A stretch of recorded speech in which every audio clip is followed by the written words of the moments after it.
নমস্কাৰ মোৰ গীতাৰ আজি খণ্ডলৈ আপোনালোকক স্বাগতম জনাইছোঁ।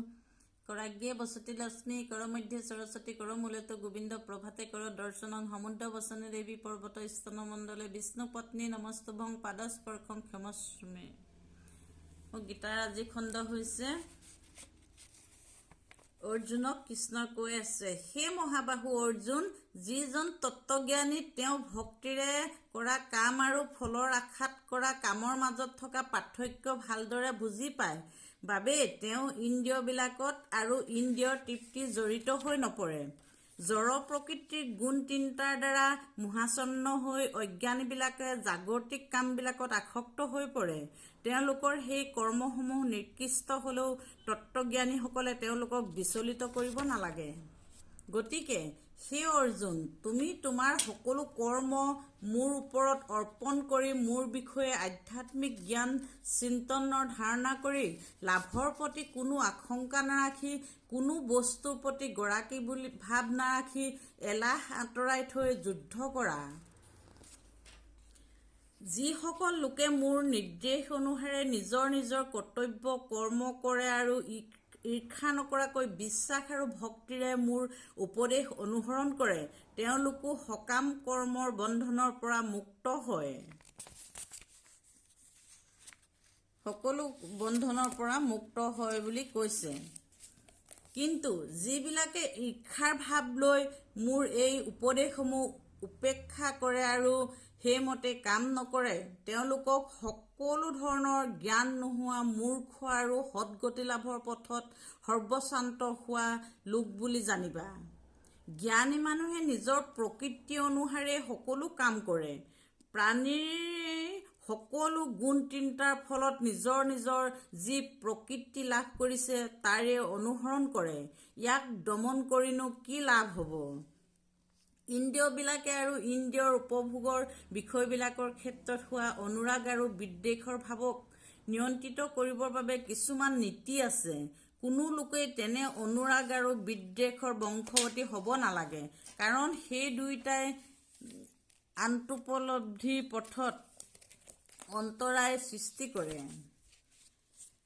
আনৰ বাবে নিৰ্দিষ্ট কৰ্তব্য এটা ভালদৰে কৰাতকৈ নিজৰ বাবে নিৰ্দিষ্ট কৰ্তব্যটো কৰ্তৃযুক্তভাৱে কৰাটো অধিক ভাল। স্বধৰ্ম অৰ্থাৎ নিজৰ বাবে নিৰ্দিষ্ট কৰ্তব্য কৰোঁতে ধ্বংসপ্ৰাপ্ত হোৱাটোও ভাল, কাৰণ আনৰ বাবে নিৰ্দিষ্ট কামটো কৰিবলৈ যোৱা ভয়ংকৰ কথা। গীতাত উল্লেখ আছে এইবিলাক কথা। অৰ্জুনে ক'লে, হে বাঞ্চেয়, কিহৰ তাড়নাৰ দ্বাৰা প্ৰভাৱান্বিত হৈ এজনে ইচ্ছা নকৰা স্বত্বেও বলপূৰ্বক কোনো পাপ কৰ্মত লিপ্ত হ'বলৈ বাধ্য হয়? পৰমেশ্বৰ ভগৱানে ক'লে, হে অৰ্জুন, এইটো প্ৰকৃতিৰ ৰজোগুণৰ পৰা উদ্ভৱ হোৱা কাম, আৰু কামৰ পাছত ক্ৰোধলৈ ৰূপান্তৰিত হয়। এই পৃথিৱীত সেই কামকে সৰ্বগ্ৰাহী মহাপাপী শত্ৰু বুলি জানিবা।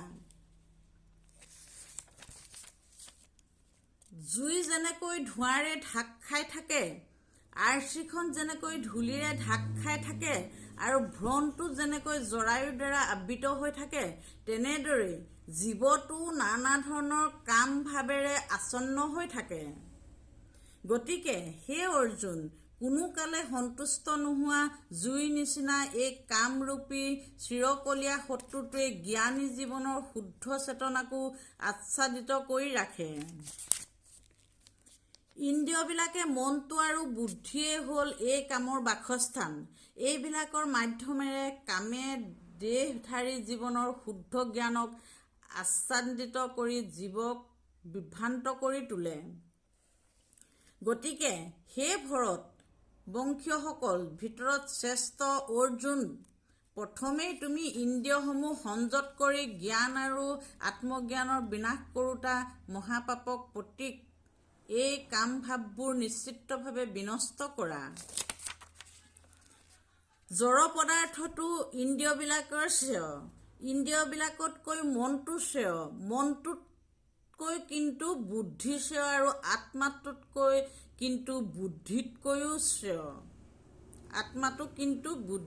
শ্ৰেয়।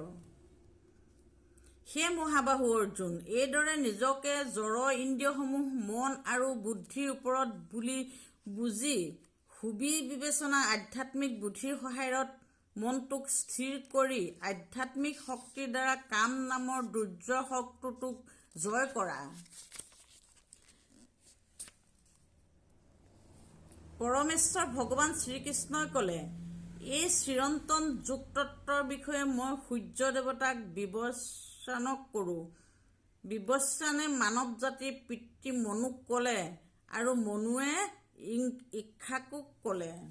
নমস্কাৰ। ওম অসতোম আসৎ গময়ং তমসো মা জ্যোতি গময়ং মৃত্যুম অমৃতং গময়ং ওম শান্তি ওম শান্তি ওম শান্তি। মোৰ আজি গীতাৰ খণ্ড ইমানতে সামৰণি মাৰিলোঁ। ধন্যবাদ।